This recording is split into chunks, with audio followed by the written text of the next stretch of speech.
Hi guys. So ಇವತ್ತು ನಾನು basmati ರೈಸ್ನ use ಮಾಡಿಕೊಂಡು ಪಲಾವ್ ಮಾಡ್ತಾಯಿದ್ದೀನಿ.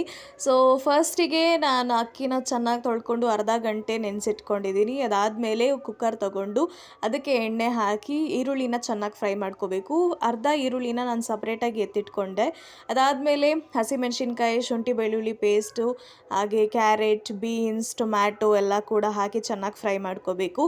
ಆಮೇಲೆ ನೈಟ್ ನಾನು ನೆನೆಸಿಟ್ಟಿದ್ದೆ ಒಣ ಬಟಾಣಿ, ಅದನ್ನು ಕೂಡ ನಾನು ಇದಕ್ಕೆ ಆ್ಯಡ್ ಮಾಡ್ಕೊತಾ ಇದ್ದೀನಿ.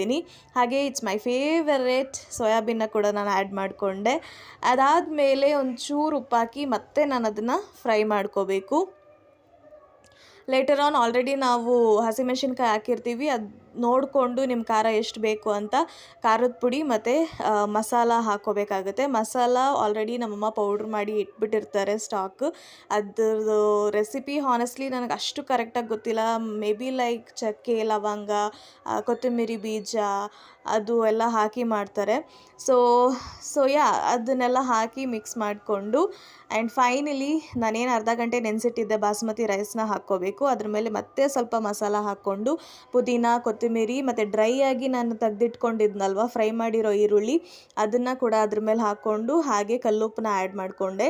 ಸೊ ಇಲ್ಲಿ ನಾನು 1.5 ಗ್ಲಾಸ್ ಅಕ್ಕಿಗೆ ನಾನು 1 ಗ್ಲಾಸ್ ಆಫ್ ವಾಟರ್ನ ಹಾಕ್ಕೊಂಡಿದ್ದೀನಿ.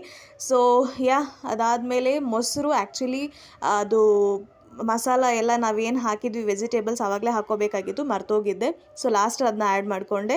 ಹಾಗೆ ಒಂಚೂರು ಬೆಣ್ಣೆ ಕೂಡ ನಾನು ಆ್ಯಡ್ ಮಾಡ್ಕೊಂಡಿದ್ದೀನಿ. ಸೊ ಒಂದೇ ಒಂದು ವಿಸಿಲ್ ನಾನು ಕೂಗಿಸ್ಕೊಂಡಿದ್ದು, ಬಿಕಾಸ್ ಆಲ್ರೆಡಿ ನಾವು ಅಕ್ಕಿನ ನೆನೆಸಿಟ್ಟಿರ್ತೀವಲ್ಲ. ಸೊ 1 ವಿಸಿಲ್ ಸಾಕಾಯಿತು.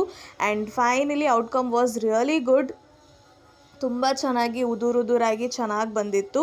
ಆ್ಯಂಡ್ ಟೇಸ್ಟ್ ವೈಸ್ ಸ್ವಲ್ಪ ಖಾರ ಇತ್ತು, ಬಟ್ ಸ್ಟಿಲ್ ರಾಯ್ತ ಮಾಡಿದ್ದೆ. ಸೊ ಹಾಗಾಗಿ ಅಲ್ಲಿ ಬ್ಯಾಲೆನ್ಸ್ಡ್ ಆಗಿತ್ತು, ತುಂಬ ಚೆನ್ನಾಗಿತ್ತು.